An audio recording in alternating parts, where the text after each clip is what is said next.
Hello friends, welcome. In this video, we'll talk about criminal law in India. When we talk about criminal law, सबसे पहले हम define करेंगे what is a crime. So, as it says, crime does not denotes any unlawful act and this unlawful act is punishable by state. कोई भी ऐसा काम act जो कि अनलॉफुल है और स्टेट जिसको पनिश करती है उसको हम क्राइम कह सकते हैं, लेकिन कोई भी एक यूनिवर्सली एक्सेप्टेड डेफिनेशन नहीं है क्राइम की। और अलग अलग कंट्रीज़ ने अलग अलग लॉ बनाकर, स्टैट्यूटरी लॉ बनाकर क्राइम को या क्रिमिनल लॉ को डिफाइन किया है। Common principle about criminal law is unless an activity is prohibited by law it does not qualify as a crime. एक कॉमन प्रिंसिपल जो हम फॉलो करते हैं क्रिमिनल लॉ के बारे में, दैट इज कोई भी एक्टिविटी तब तक क्राइम नहीं है जब तक को वो प्रोहिबिटेड नहीं है by the law. Incident of crime hurt not only the individual but the state also. तो कोई भी ऐसा क्रिमिनल एक्ट अगर होता है, इस तरह का कोई इंसिडेंट होता है, वो सिर्फ एक इंडिविजुअल को जिसके अगेंस्ट वो किया जाता है उसी को हर्ट नहीं करते, बल्कि they are against the considered as against the state also. Therefore such acts are forbidden and punishable by law. इसलिए वो जो एक्ट्स हैं वो फॉरबिडन है, उनको नहीं किया जाना चाहिए, और अगर ऐसे होता है तो वो they are punishable by law. And the body of laws which deals with these crimes is known as criminal law. तो हम ये कह सकते हैं। अब जो ये क्रिमिनल एक्ट्स हैं इनको हमने अलग अलग कैटेगरीज में डिफाइन किया हुआ है। ठीक है, तो ये कैटेगरीज कौन कौन सी हैं उनके बारे में बात करते हैं। सबसे पहले क्राइम अगेंस्ट पर्सन। ठीक है, क्राइम अगेंस्ट पर्सन कौन से हैं? All those crimes which are committed against a person, किसी इंडिविजुअल के खिलाफ जो कमिट किए जाते हैं, जिसमें मर्डर हो गया, एग्रीवेटेड असॉल्ट हो गया, रेप हो गया, रॉबरी हो गया, ये सब के सब क्राइम अगेंस्ट पर्सन में आते हैं। दूसरी बात आ गई आपकी फिर क्राइम अगेंस्ट प्रॉपर्टी। ठीक है, प्रॉपर्टी में कौन कौन से आ गए? जो प्रॉपर्टी के खिलाफ हुए, जैसे थेफ्ट, चोरी, bodily harm, without bodily harm, जिसमें बॉडीली हार्म नहीं है, क्योंकि अगर बॉडीली हार्म हो जाएगा तो फिर क्राइम अगेंस्ट पर्सन हो जाएगा, है ना। Burglary, larceny, auto theft and arson. तो चोरी हो गई या ऑटो थेफ्ट हो गया या तोड़ फोड़ हो गई, ये सब चीज़ें, आर्सन जिसको हम कहते हैं, है ना, ये सब चीज़ें they fall in the category of crime against property. Third category आ जाती है क्राइम अगेंस्ट मोरालिटी। वो क्राइम्स जो मॉरली इनकरेक्ट हैं। There are several crimes which where there is no bodily harm और any kind of harm to property as well, yet these crimes are deemed as immoral activities and hence are unacceptable.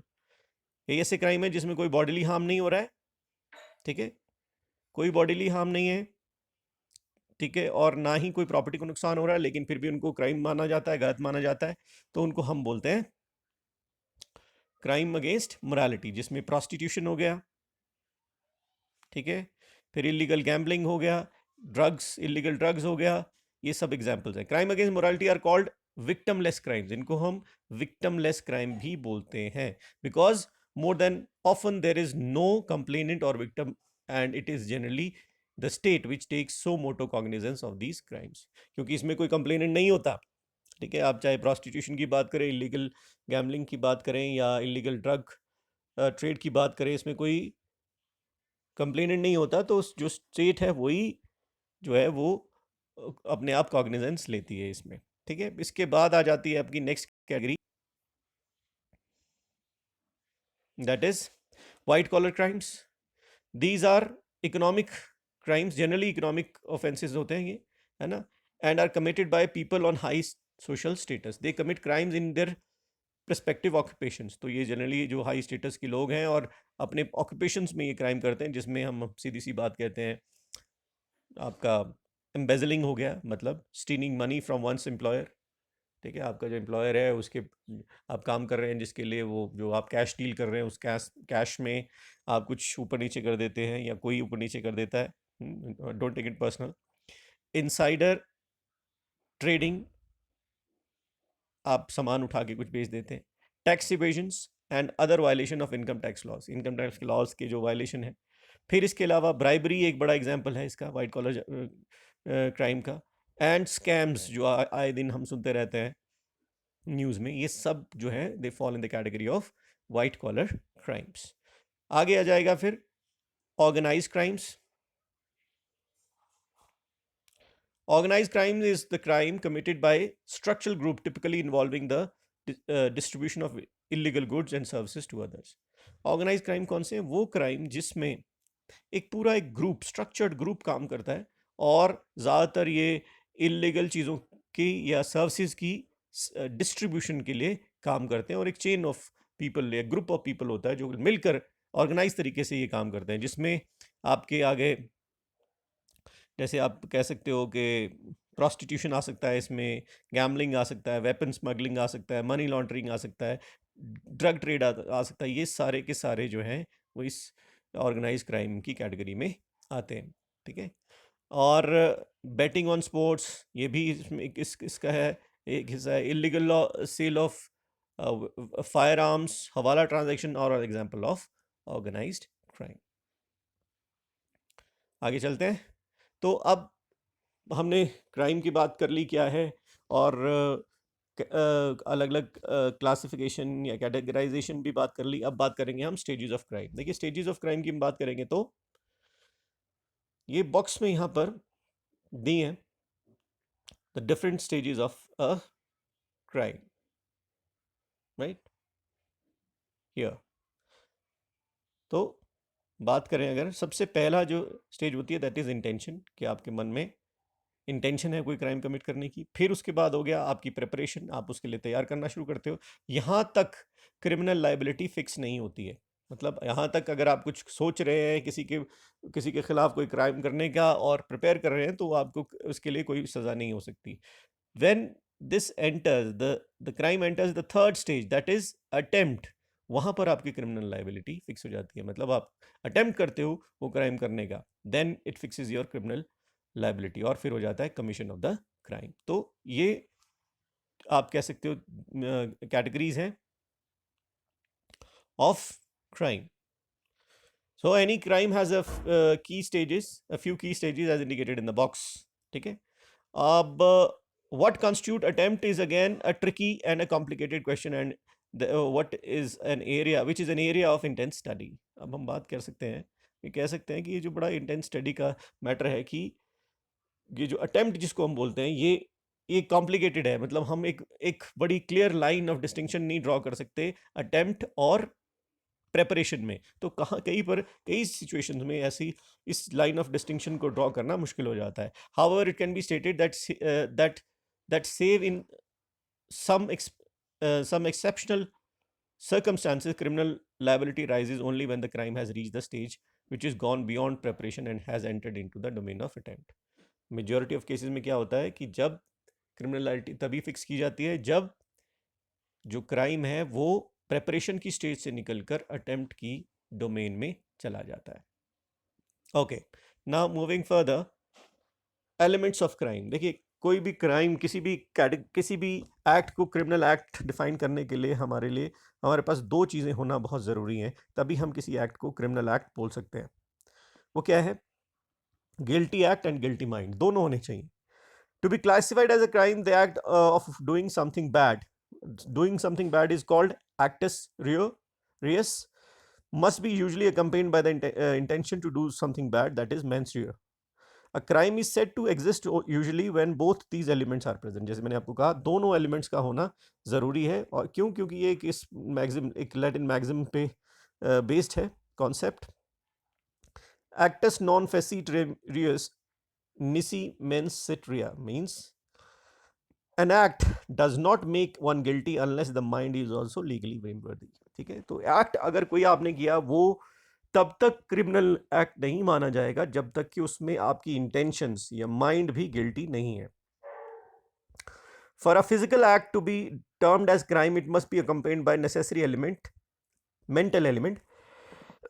Unless this mental element is present no act is usually criminal in nature. जो मैं आपसे बात कह रहा था कि कोई भी एक्ट तब तक क्रिमिनल एक्ट नहीं माना जाएगा जब तक कि उसमें मेंटल एलिमेंट प्रेजेंट नहीं है. So all crimes have physical element and mental element. तो हम ये कह सकते हैं जितने भी क्रिमिनल एक्ट हैं उसमें दो एलिमेंट होते हैं, एक फिजिकल एलिमेंट और दूसरा मेंटल एलिमेंट. यूजुअली कॉल्ड, हम उनको क्या बोलते हैं, actus reus and mens rea respectively.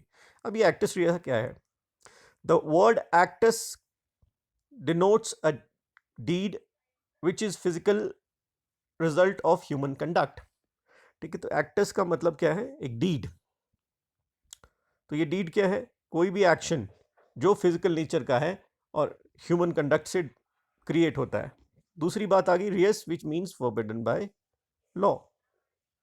तो वो एक्ट जो फॉरबिडन बाय लॉ है, that is what we called actus reus. Actus reus is common parlance means guilty act. हम इसको जनरली क्या बोलते हैं? Guilty act. It is made up of 3 constituent parts, namely 3 चीजें इसमें होती हैं एक्टस रियस में. एन एक्शन, एक्ट होगा, कोई आप एक्ट करेंगे तभी उसको हम गिल्टी या नॉन गिल्टी बता सकते हैं. तो पहला तो एक्ट होना चाहिए. दूसरा, the result of the action, उस एक्शन का रिजल्ट क्या हुआ. Third, such act conduct being prohibited by law, और ऐसा एक्ट जो है वो लॉ उसको प्रोहिबिट करता है. ठीक है, लॉ उसको बोलता है कि वो नहीं होना चाहिए या नहीं किया जाना चाहिए. तो 3 चीजें एक्टस रियस में आ गई. पहले तो एक एक्ट होना चाहिए और उसका एक रिजल्ट होना चाहिए. तीसरा, forbidden by law. Therefore, one can say that actus reus is an act which is bad or prohibited, blameworthy or culpable. Now, there are certain unique situations where the act is itself may appear to be criminal act, yet it cannot be termed as actus reus. ऐसी situation हो सकती है, unique situation हो सकती है जहां पर act जो है वो क्रिमिनल एक्ट लगता है और उसमें yet it can not be accompanied by an actus reus, लेकिन उसमें एक्टस रियस नहीं है. ठीक है, या वो गिल्टी एक्ट नहीं है. फॉर एग्जाम्पल, इलास्ट्रेशन के लिए, an executioner job to hang, जो फांसी लगाने वाला होता है जिसे हम जल्लाद बोलते हैं कॉमन लैंग्वेज में. तो अब वो एक्ट तो है, क्रिमिनल एक्ट है किसी को मारना, लेकिन yet it cannot be termed as actus reus. इसको actus reus हम नहीं बोल सकते. Similarly, an army officer killing the on duty, जो भी उसको ड्यूटी दी गई है बॉर्डर पे डिफेंड करने की या लॉ एंड ऑर्डर मेंटेन करने की, तो अगर उस वक्त भी वो जिसका एक्ट है वो क्रिमिनल एक्ट है, बट हियर यहाँ पर भी एक्टस रियस नहीं एप्लीकेबल होगा. Does an act in actus reus include omissions? क्या एक्टस रियस में, हम एक्ट बोल रहे थे, हम बात कर रहे थे कोई ऐसा एक्ट जो लीगली पनिशेबल है, तो अगर कोई ओमिशन करता है यानी कि अपनी ड्यूटी नहीं करता है, तो क्या वो भी इंक्लूडेड होगा एक्टस रियस में? The answer is yes. An omission is nothing but inaction or not doing something. Omission का मतलब हो गया इनएक्शन, आपने कोई काम नहीं किया और you have not performed your duty, right? तो section 32 of the IPC what says? It says clarifies that act which may be considered as crime includes illegal omissions. उसमें डिफाइन किया गया है कि illegal omissions हैं, but mere moral omissions of not doing something would not compete the requirement of actus reus. लेकिन सिर्फ moral omissions से नहीं बात चलेगी, वो legal omissions होने चाहिए. मतलब बहुत सारी चीजें ऐसी हैं जो morally हमको करनी चाहिए, हम नहीं कर रहे हैं, वो उसके लिए you are not liable for punishment. But if it is a legal omission, then you are definitely liable for punishment. Example इसका बड़ा अच्छा दिया है एक. A man is sinking in the swimming pool of a resort and a boy is who is besides the pool does not make any attempt to save the man. ठीक है, अब इसमें ये moral omission है क्योंकि वो morally उसकी duty बनती थी कि अगर किसी की जान जा रही है तो आप उसको बचाने की कोशिश करें, ये moral omission है, तो इसके लिए you are not liable for any kind of punishment. But on the other hand, if the scenario changes a bit and that person or that boy who happens to stand by the pool is a lifeguard, in that situation this is his legal duty to save the life of that drowning person. So in that case he will be criminally liable to be executed. अब आ जाइए आप mains रिया, guilty mind, दूसरा element है criminal act का. Mains रिया generally means इल intention, तो इसका मतलब है कि आपकी जो एक्ट बुरा होने के साथ साथ आपकी इंटेंशन भी खराब थी. ठीक है, that is what we called mens rea. अब इसके कॉन्स्टिट्यूएंट्स क्या हैं? Must be a mind at fault, means एक इल इंटेंशन होनी चाहिए।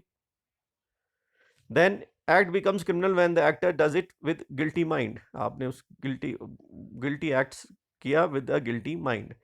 ठीक है, पहले में क्या, there must be a mind at fault, intention to constitute a crime, एक इंटेंशन होना जरूरी है, और वो इंटेंशन जो है वो becomes criminal act when the actor does it with guilty mind, बुरे इरादे से वो एक्ट परफॉर्म किया जाता है। Note, causing injury to an assailant in self defense is not a crime, but the moment injury is caused with the intent to revenge, the act becomes criminal। ठीक है, तो किसी को अगर आप नुकसान पहुंचाते हो जो आप पे हमला कर रहा है in self defence, that is not a crime, but the moment that act is perform to take revenge, लेकिन अगर आप बदला लेने के लिए करते हो कि एक दिन उसने मुझे मारा था, आज मैं इसे मारूंगा, तो अगर ऐसा होता है, in that situation it becomes a criminal act. Therefore, for any crime to exist, the physical element of crime needs to be complemented by the mental element। किसी भी एक्ट को क्राइम एस्टैब्लिश करने के लिए दोनों एलिमेंट होना जरूरी है, criminal act and physical element and mental element। This concept has evolved in England in the 17th century, and during this period the judges began to hold that an act alone cannot create criminal liability unless it was accompanied by a guilty state of mind। In India, the word menstruia as such is not defined in IPC। हमारे IPC में menstruia is not defined, but its essence is reflected in almost all the provision of the code।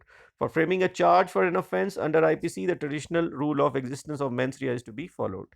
हम भी country में इसको follow करते हैं। इसके दो एग्जांपल्स हैं, दो केसेस के जो सुप्रीम कोर्ट की जजमेंट है, इन state of Maharashtra versus mayor hence George 1965, और फिर फर्दर एक और केस में Kartar Singh versus state of Punjab में। अब बात करते हैं एक और एलिमेंट की of criminal law, that is strict liability. कुछ केसेस में जो है वो मेंस रिया और एक्टस रिया किसी की जरूरत नहीं होती, सीधे सीधे आपकी लायबिलिटी स्ट्रिक्ट लायबिलिटी बन जाती है। तो there are some exceptions to the thumb rule of mens rea to be present for an act to be considered as crime। These are generally the offenses which arise due to a strict liability। तो जिस case कुछ cases में जहां पर strict liability बनती है, these offenses are also termed as, in offenses को हम vicarious और deemed liability offenses भी बोलते हैं। vicarious होते हैं जब आपको किसी और के एक्ट के लिए आपको पनिश किया जाता है, या फिर डीम्ड लाइबिलिटी मतलब समझा जाता है कि आपकी लाइबिलिटी है, लेकिन एक्चुअल में आप उसके लिए आपका मेंस रिया नहीं था उसमें, मतलब आपका कोई इल इंटेंशन इन्वॉल्व नहीं थी। एग्जाम्पल्स कहां पे आपको इसके मिल सकते हैं, special acts such as negotiable instrument act 1881, custom act 1962, information technology act 2000, which provide for deemed offenses by directors, responsible officers of the company if the company has committed a contravention offense। तो इसमें क्या होगा, अगर इन companies के कोई भी, मान लीजिए कोई बड़ी कंपनी है, उसके जो डायरेक्टर हैं या जो रिस्पॉन्सिबल ऑफिसर हैं, उनको रिस्पॉन्सिबल माना जाएगा अगर कंपनी की किसी गुड या सर्विसेज की वजह से कोई ऑफेंस होता है तो। Such deemed liability disregard whether there was actually any mens rea or not on the part of person concerned। तो इसमें जो लाइबिलिटी है वो इस बात को रिगार्ड नहीं करती कि उसमें आपका मेंस रिया या गिल्टी माइंड था या नहीं था। अभी जैसे रिसेंटली वो गैस लीक ट्रेजेडी हुई थी इंडिया में, तो उसमें भी जो भी ऑफिसर रिस्पॉन्सिबल, अभी जरूरी नहीं है कि ऑफिसर की प्रेजेंस में ही वो गैस लीक हुई होगी, लेकिन the person responsible, however the director of the company is, will be held responsible. तो this is called strict liability. वो आज के वीडियो के में इतना ही, अगले वीडियो में बात करेंगे distinction between intention and motive का। तब तक ख्याल रखें अपना और कमेंट करके बताएं आपको वीडियो कैसा लगा। Thank you so much, take care.